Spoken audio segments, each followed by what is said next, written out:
Hi friends, welcome back to my channel. Bigg Boss Kannada season 13ಕ್ಕೂ ಮುನ್ನವೇ ಒಂದು ಅಗ್ನಿ ಪರೀಕ್ಷೆಯ ವೇದಿಕೆಯಲ್ಲಿ ಕೆಲವೊಂದು ಹೈ ಡ್ರಾಮಾಗಳನ್ನು ನಡೀತಾ ಇರೋದು ನಾವು ನೋಡ್ತಾನೆ ಇದ್ದೀವಿ.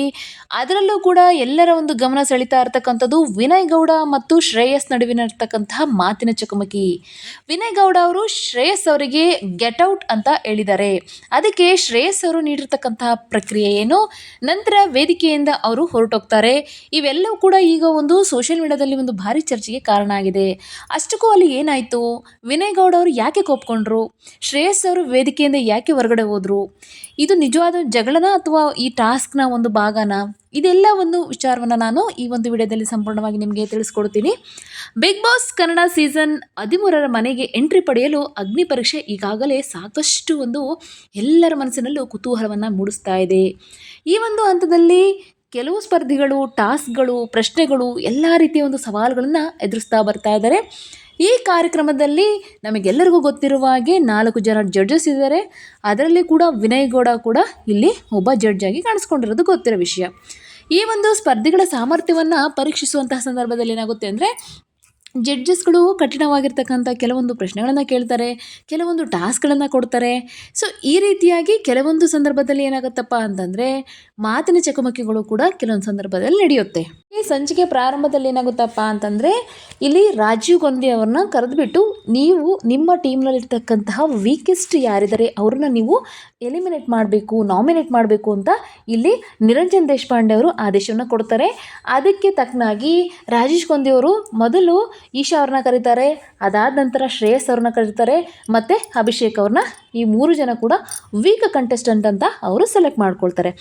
ಈಶಾ ಅವರಿಗೆ ಏನು ಹೇಳ್ತಾರೆ, ನೀವು ಫಿಸಿಕಲಾಗಿ ವೀಕ್ ಇದ್ದೀರಾ, ಅದಕ್ಕೋಸ್ಕರ ನಾನು ನಿಮ್ಮನ್ನು ಎಲಿಮಿನೇಟ್ ಮಾಡೋಕ್ಕೆ ಸೆಲೆಕ್ಟ್ ಮಾಡಿದ್ದೀನಿ ಅಂತ ಅವ್ರು ಹೇಳ್ತಾರೆ.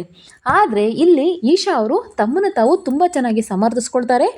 ನನಗೆ ಇಲ್ಲಿಯವರೆಗೂ ಕೂಡ ಯಾವುದೇ ರೀತಿ ಫಿಸಿಕಲ್ ಟಾಸ್ಕ್ನ ಆಡೇ ಇಲ್ಲ ನಾನು, ನೀವು ಹೇಗೆ ನನ್ನನ್ನು ವೀಕ್ ಅಂತ ನೀವು ಕನ್ಸಿಡರ್ ಮಾಡ್ತೀರಾ, ಬೇರೆ ಎಲ್ಲ ಕಂಟೆಸ್ಟೆಂಟ್ಗೆ ಕಂಪೇರ್ ಮಾಡಿದ್ರೆ ನಾನು ಸ್ಟ್ರಾಂಗ್ ಇದ್ದೀನಿ, ನನಗೆ ಅವಕಾಶ ಕೊಟ್ಟಿಲ್ಲ ನೀವು, ಆದರೂ ಕೂಡ ನೀವು ನನ್ನನ್ನು ಥರ ನೀವು ವೀಕ್ ಅಂತ ಕಂಟಿನ್ಯೂ ಮಾಡ್ತೀರಾ, ನೀವು ನನ್ನನ್ನು ಯಾಕೆ ಕನ್ಸಿಡರ್ ಮಾಡ್ತೀರಾ ಅಂತ ಹೇಳಿ ಅವರು ತುಂಬ ಚೆನ್ನಾಗಿ ಡಿಫೆಂಡ್ ಮಾಡ್ಕೊಳ್ತಾರೆ.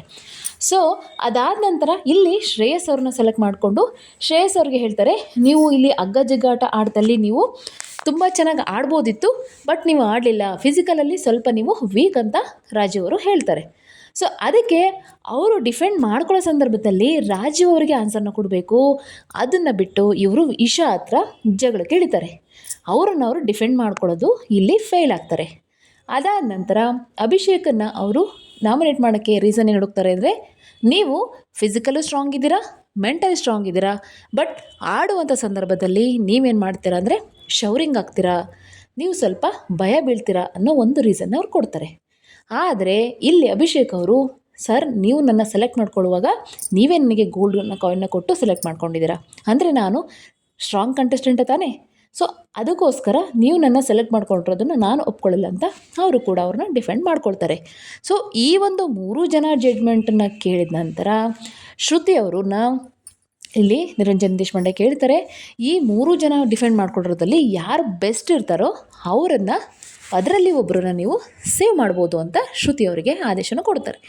ಸೊ ಶ್ರುತಿ ಅವರು ಈ ಒಂದು 3 ಜನದ ಒಂದು ಡಿಫೆಂಡನ್ನು ನೋಡಿದ ಮೇಲೆ ಈ 3 ಜನಕ್ಕೆ ಕಂಪೇರ್ ಮಾಡಿದ್ರೆ ಈಶಾ ಅವರು ತಮ್ಮನ್ನು ತಾವು ತುಂಬ ಚೆನ್ನಾಗಿ ಡಿಫೆಂಡ್ ಮಾಡ್ಕೊಳ್ತಾರೆ ಅಂತ ಹೇಳ್ಬಿಟ್ಟು ಈಶಾ ಅವ್ರನ್ನ ಇವರು ಸೇಫ್ ಮಾಡ್ತಾರೆ.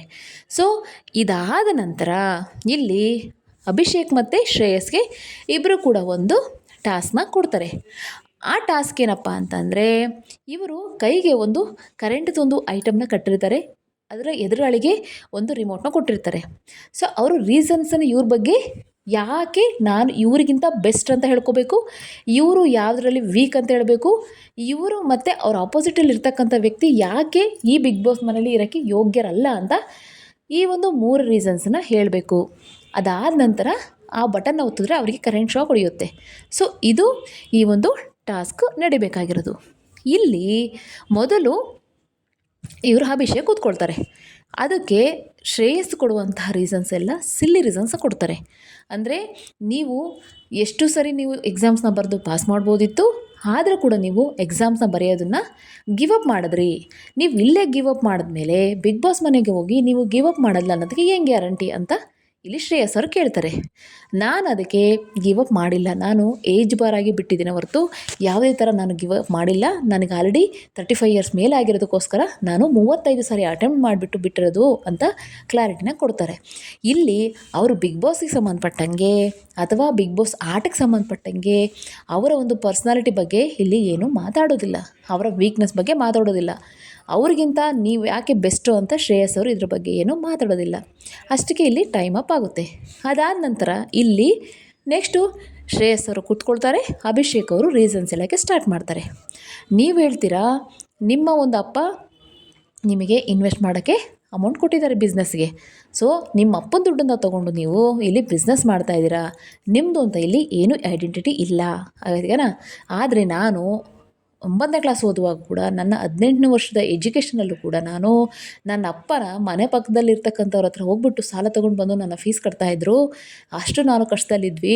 ಬಟ್ ನೀವು ಇಲ್ಲಿ ನಿಮ್ಮ ಅಪ್ಪನ ದುಡ್ಡು ತೊಗೊಂಡು ಬಿಸ್ನೆಸ್ ಮಾಡಿಬಿಟ್ಟು ಇಲ್ಲಿ ಬಂದು ಬಿಸ್ನೆಸ್ ಮ್ಯಾನ್ ಅಂತ ಹೇಳ್ಕೊಳ್ತೀರಾ ಅಂತ ತುಂಬ ಪರ್ಸ್ನಲ್ಲಾಗಿ ಮಾತಾಡ್ತಾರೆ. ಈ ಒಂದು ಕನ್ವರ್ಸೇಷನ್ನಲ್ಲಿ ಇವರು ಯಾಕೆ ಸ್ಟ್ರಾಂಗು, ಯಾಕೆ ವೀಕು, ಯಾಕೆ ಮನೇಲಿರೋಕ್ಕೆ ಅರ್ಹತೆ ಇಲ್ಲ, ಈ ಒಂದು ಮೂರೂ ಒಂದು ಏನು ಕೊಟ್ಟಿರ್ತಾರಲ್ವ ಮಾಪನಗಳು, ಅವನ್ನ ಇಬ್ಬರೂ ಕೂಡ ಟಚ್ ಮಾಡೋದಿಲ್ಲ. ಪರ್ಸ್ನಲಾಗೆ ತುಂಬ ಮಾತಾಡ್ತಾರೆ. ಸೊ ಇದೆಲ್ಲ ಮುಗಿದ ತಕ್ಷಣವೇ ಇಲ್ಲಿ ನಿರಂಜನ್ ಬಂದುಬಿಟ್ಟು ಇಂಥ ವರ್ಸ್ಟ್ ಆಗಿರ್ತಕ್ಕಂತಹ ಒಂದು ಕಾನ್ವರ್ಸೇಷನನ್ನು ನಾನು ಬಿಗ್ ಬಾಸಲ್ಲಿ ಎಲ್ಲೂ ನೋಡಿಲ್ಲ ಅಂತ ತುಂಬ ಡಿಸಪಾಯಿಂಟ್ ಆಗ್ತಾರೆ. ಅದಾದ ನಂತರ ವಿನಯ್ ಗೌಡ ಅವ್ರು ಹೇಳ್ತಾರೆ ಅಭಿಷೇಕ್ ಅವ್ರಿಗೆ, what nonsense are you talking? ನಿಮ್ಮ ತಂದೆ ಬಗ್ಗೆ ಮಾತಾಡೋಕ್ಕೆ ನಿಮಗೇನು ರೈಟ್ಸ್ ಇದೆ ಅಂತ ಕೇಳಿದ್ದಕ್ಕೆ, ಇಲ್ಲ ನಾನು ಅವ್ರ ತಂದೆ ಬಗ್ಗೆ ಮಾತಾಡಿಲ್ಲ, ಇಲ್ಲಿ ನಾನು ಮಾತಾಡ್ತಿರೋದು ಟಾಸ್ಕಲ್ಲಿ ಅವರು ಹೇಳಿದರು, ಅದಕ್ಕೋಸ್ಕರ ಅದ್ರ ಬಗ್ಗೆ ನಾನು ಮಾತಾಡಿದ್ದೀನಿ ಅಂತ ಇಲ್ಲಿ ಕ್ಲಾರಿಫಿಕೇಷನ್ನ ಕೊಡ್ತಾರೆ. ಇದಾದ ನಂತರ ಸಂಗೀತ ಶೃಂಗೇರಿ ಅವರು ಇಲ್ಲಿ ಒಂದು ಕಾನ್ವರ್ಸೇಷನ್ ನಡೆದೇ ಇಲ್ಲ, ಅವ್ರನ್ನ ಪ್ರೂವ್ ಮಾಡಿಕೊಂಡೇ ಇಲ್ಲ, ಇದ್ರ ಬಗ್ಗೆ ನಾನು ಯಾವುದೇ ರೀತಿ ಕಮೆಂಟ್ಸನ್ನು ಕೊಡೋದಿಲ್ಲ, ಇದು ನನಗೆ ಇಷ್ಟ ಆಗಿಲ್ಲ ಅಂತ ಅವರು ತಮ್ಸಪ್ನ ಉಲ್ಟಾ ಮಾಡಿ ತೋರಿಸ್ತಾರೆ. ಅದಾದ ನಂತರ ಚಂದನ್ ಶೆಟ್ಟಿ ಕೂಡ ಅಷ್ಟೇ ಇಲ್ಲಿ ಯಾವುದೇ ರೀತಿ ಅವ್ರನ್ನ ಉಳಿಸ್ಕೊಳ್ಳೋಕೆ ಅವರು ಏನು ಪ್ರಯತ್ನನೇ ಮಾಡಿಲ್ಲ. ತುಂಬ ಪರ್ಸ್ನಲಾಗಿ ತೊಗೊಂಡ್ರು ಇವರಿಬ್ಬರು ಕೂಡ. ಅದಕ್ಕೇ ನಾನು ಕೂಡ ಏನು ಕಮೆಂಟ್ಸ್ ಕೊಡೋದಿಲ್ಲ ಇದಕ್ಕೆ ಅಂತ ಹೇಳ್ತಾರೆ. ನಂತರ ಶ್ರುತಿ ಅವರು ಹೇಳ್ತಾರೆ, ಇದು ನನ್ನದೇ ಟೀಮ್ ಆಗಿರೋದ್ರಿಂದ ನಾನು ಇದ್ರ ಬಗ್ಗೆ ಯಾವುದೇ ರೀತಿಯಾದಂಥ ಡಿಸಿಷನ್ ತೊಗೊಳ್ಳೋಕ್ಕೆ ನನಗೆ ರೈಟ್ಸ್ ಇಲ್ಲ ಅಂತ ಶ್ರುತಿ ಅವರು ಹೇಳ್ತಾರೆ. ಅದಾದ ನಂತರ ವಿನಯ್ ಗೌಡ ಅವರು, ಇದು ಒಂದು ಕಾನ್ವರ್ಸೇಷನ್ನೇ ಅಲ್ಲ, ಇದು ಇವರಿಬ್ಬರು ಕೂಡ ಇಲ್ಲಿರೋಕ್ಕೆ ಯೋಗ್ಯರಲ್ಲ ಅನ್ನೋ ಮಾತಾಡುವಾಗಲೇ ಅದಕ್ಕೇ ಏನಂತಾರೆ ಶ್ರೇಯಸ್ ಅವರು, ಸರ್ ನನಗೆ ಒಂದು ಚಾನ್ಸ್ ಕೊಡೋದಾದರೆ ನಾನು ಗಿವ್ ಅಪ್ ಮಾಡ್ತೀನಿ, ಇದಕ್ಕೆ ಟಾಪ್ 3ನಲ್ಲಿ ಅಭಿಷೇಕ ಬರಲಿ ಅಂತ ಹೇಳ್ತಾರೆ. ಈ ಒಂದು ಮಾತು ಕೇಳಿದ ತಕ್ಷಣ 4 ಜಡ್ಜಸ್ ಕೂಡ ಶಾಕ್ ಆಗ್ತಾರೆ. ಯಾಕೆ ನೀವು ಬಿಗ್ ಬಾಸ್ ಮನೆ ಅಂದರೆ ಏನು ಅಂದ್ಕೊಂಡಿದ್ದೀರಾ? ಇದೇನಾದ್ರು ಗಿವ್ ಅಪ್ ಮಾಡಿ ಹೋಗೋಕ್ಕೆ ಇದು ಯಾವ ಶೋ ಅಂತ ನಿರಂಜನ್ ಅವ್ರಿಗೆ ತುಂಬ ಕೋಪ ಬರುತ್ತೆ. ಅದಾದ ನಂತರ ವಿನಯ್ ಗೌಡ ಅವರು, please get out from this stage ಅಂತ ಡೈರೆಕ್ಟಾಗಿ ಶೂಟ್ ಹೇಳ್ತಾರೆ. ಆದರೆ ಶ್ರೇಯಸ್ ಅವರು, ಸರ್ ನಾವು ಇಲ್ಲಿ ನಿಮ್ಮ ಹತ್ರ ಗೆಟ್ ಔಟ್ ಅಂತ ಹೇಳಿಸ್ಕೊಳಕ್ಕೆ ಬಂದಿಲ್ಲ, ನಮಗೆ ಆಗಿರ್ತಕ್ಕಂಥ ಒಂದು ಮರ್ಯಾದೆ ಇದೆ, ಆ ಥರ ಎಲ್ಲ ನೀವು ಹೇಳಬೇಡಿ ಅಂತ ಹೇಳ್ತಾರೆ. ಯಾಕೆ ಹೇಳ್ಬಾರ್ದು? ಇದು ಒಂದು ಬಿಗ್ ಬಾಸ್ ಶೋ, ಇದು ನಿಮ್ಗೆ ಇಷ್ಟ ಬಂದಂಗೆ ಬಂದು ಇಷ್ಟ ಬಂದಂಗೆ ಹೋಗೋಕ್ಕೆ ಇದು ನಿಮಗೆ ಬೇರೆ ಅಲ್ಲ, ಇದು ಬಿಗ್ ಬಾಸ್ ಮನೆ, ಇಲ್ಲಿ ನಾವು ಹೇಳಿದಿರ್ತಕ್ಕಂಥದ್ದೇ ನಡೆಯುತ್ತೆ, ನಿಮಗೆ ಇಲ್ಲಿ ಹೇಳಕ್ಕಂಥ ಯಾವುದೇ ರೈಟ್ಸ್ ಇರಲ್ಲ, ಇಲ್ಲಿ ಯಾರು ಇರಬೇಕು ಯಾರು ಇರಬಾರ್ದು ಅಂತ ಹೇಳೋಕ್ಕೆ ಇಲ್ಲಿ ನಾವಿರೋದು, ಇಲ್ಲಿ ನಿಮಗೆ ಬಂದ ತಕ್ಷಣ ಇಲ್ಲಿ ಯಾರಿಗೋ ಬಿಟ್ಟು ಹೋಗೋಕ್ಕೆ ಇಲ್ಲಿ ಬಿಗ್ ಬಾಸ್ ಸ್ಟೇಜು ಇದು ನಿಮಗೆ ಈಸಿಯಾಗಿ ಸಿಕ್ಕಿದೆ ಅಂತ ಈ ಥರ ಎಲ್ಲ ಮಾತಾಡಬಾರ್ದು ನೀವು ಅಂತ ಹೇಳಿದ್ದಕ್ಕೆ, ಸರ್ ಇವರು ನನ್ನ ಬೆಸ್ಟ್ ಫ್ರೆಂಡು, ನಾವು ಇಲ್ಲಿಗೆ ಅಗ್ನಿ ಪರೀಕ್ಷೆಗೆ ಬರೋಕ್ಕಿಂತ ಮುಂಚೆಯಿಂದಲೂ ಕೂಡ ನಾವು ಒಳ್ಳೆ ಫ್ರೆಂಡ್ಸ್ ಆಗಿದ್ದೀವಿ, ನಾನು ನನ್ನ ಫ್ರೆಂಡಿಗೋಸ್ಕರ ನಾನು ಕೊಡ್ತೀನಿ ಅಂತ ಹೇಳಿದ ತಕ್ಷಣವೇ ನಿರಂಜನ್ ಅವರು ಸಂಗೀತ ಕೇಳ್ತಾರೆ, ಏನಮ್ಮ ಇಲ್ಲಿ ಸಂಗೀತ, ಇಲ್ಲಿ ನಿಮಗೆ ಬಿಗ್ ಬಾಸ್ ಮನೆಯಲ್ಲಿ ಸಂಗೀತ ಸ್ನೇಹ ಅಂತ ವರ್ಕ್ ಆಗುತ್ತಾ, ಫ್ರೆಂಡ್ಶಿಪ್ ಕಂಟಿನ್ಯೂ ಆಗುತ್ತಾ ಅಂತ ಕೇಳಿದ್ರೆ 100% ಸಾಧ್ಯ ಇಲ್ಲ ಅಂತ ಅವರು ಕ್ಲಿಯರಾಗಿ ಹೇಳ್ತಾರೆ. ಅದಕ್ಕೆ ಶ್ರೇಯಸ್ ಅವರು, ಇದೊಂದು ಚಾನ್ಸ್ನ ಕೊಡಿ ಅವರಿಗೆ ಅಂತ ಕೇಳೋದಕ್ಕೆ, ಪ್ಲೀಸ್ ಇಬ್ಬರು ಕೂಡ ಇವಾಗಲೇ ಸ್ಟೇಜ್ ಬಿಟ್ಟು ಹೋಗಬೇಕು, ಮರ್ಯಾದೆಯಿಂದ ಸ್ಟೇಜ್ ಬಿಟ್ಟು ಹೋಗಿ ಅಂತ ಡೈರೆಕ್ಟಾಗಿ ಕೇಳ್ತಾರೆ. ಶ್ರೇಯಸ್ಗೆ ಕೋಪ ಬಂದುಬಿಟ್ಟು, ಈ ಥರ ಎಲ್ಲ ನೀವು ಮಾತಾಡಬೇಡಿ, ಈ ಮಾತನ್ನು ಕೇಳಿಸ್ಕೊಳ್ಳೋಕ್ಕೆ ನಾವಿಲ್ಲಿ ಬಂದಿಲ್ಲ, ಕರೆಕ್ಟಾಗಿ ಮಾತಾಡಿ ಅಂತ ಡೈರೆಕ್ಟಾಗಿ ವಾರ್ನ್ ಮಾಡ್ತಾರೆ. ಫಸ್ಟ್ ನೀವು ಸ್ಟೇಜಿಂದ ಹೊರಗಡೆ ಹೋಗಿ ಅಂತ ಹೇಳಿದ್ದಕ್ಕೆ ಅವರು ಅಲ್ಲಿಂದ ಹೋಗ್ತಾರೆ. ಸೊ ಇದಿಷ್ಟು ಇವತ್ತಿನ ಒಂದು ಕನ್ವರ್ಸೇಷನ್ ಆಗಿತ್ತು. ಇಲ್ಲಿ ಸ್ವಲ್ಪ ಶ್ರೇಯಸ್ ಅವರು ಅಭಿಷೇಕ್ಗೆ ಏನಾದರೂ ಸ್ವಲ್ಪ ಅವ್ರ ಮಾತು ಚೆನ್ನಾಗಿ ಆಡಿದರೆ ಅಭಿಷೇಕ್ ಅವರಾದರೂ ಅಟ್ಲೀಸ್ಟ್ ಉಳ್ಕೊಳ್ತಿದ್ರು. ಯಾಕೆಂದರೆ ಅವ್ರಿಗೆ ಸ್ವಲ್ಪ ಅದು ನೆಸೆಸಿಟಿ ಇದೆ ಈ ಒಂದು ಬಿಗ್ ಬಾಸ್ ಸ್ಟೇಜ್ ಅಂತಕ್ಕಂಥದ್ದು. ಬಟ್ ಶ್ರೇಯಸ್ ಅವ್ರು ಮಾಡಿ ಒಂದು ತಪ್ಪಿನಿಂದ ಅಭಿಷೇಕ್ ಅವರು ಕೂಡ ಇವತ್ತು ಮನೆಗೆ ಹೋಗಿದ್ದಾರೆ. ಸೊ ಇದಾಗಿತ್ತು ಇವತ್ತಿನ ಒಂದು ಈ ವಿನಯ್ ಮತ್ತು ಶ್ರೇಯಸ್ ಅವರು ನಡೆದಿರ್ತಕ್ಕಂಥ ಒಂದು ಕಾನ್ವರ್ಸೇಷನ್ ಆಗಿರುತ್ತೆ. ಸೊ ಹೊಸ ಅಪ್ಡೇಟ್ಸ್ಗೋಸ್ಕರ ನಮ್ಮ ಚಾನಲ್ನ ಸಬ್ಸ್ಕ್ರೈಬ್ ಮಾಡಿ, ಹಾಗೆಯೇ ನಮಗೆ ಸಪೋರ್ಟ್ ಮಾಡಿ ಅಂತ ಕೇಳ್ತಾ ಈ ಒಂದು ವಿಡಿಯೋನ ನಾನು ಇಲ್ಲಿಗೆ ಎಂಡ್ ಮಾಡ್ತಾ ಇದ್ದೀನಿ. ಮತ್ತೆ ಸಿಗ್ತೀನಿ. Thank you so much.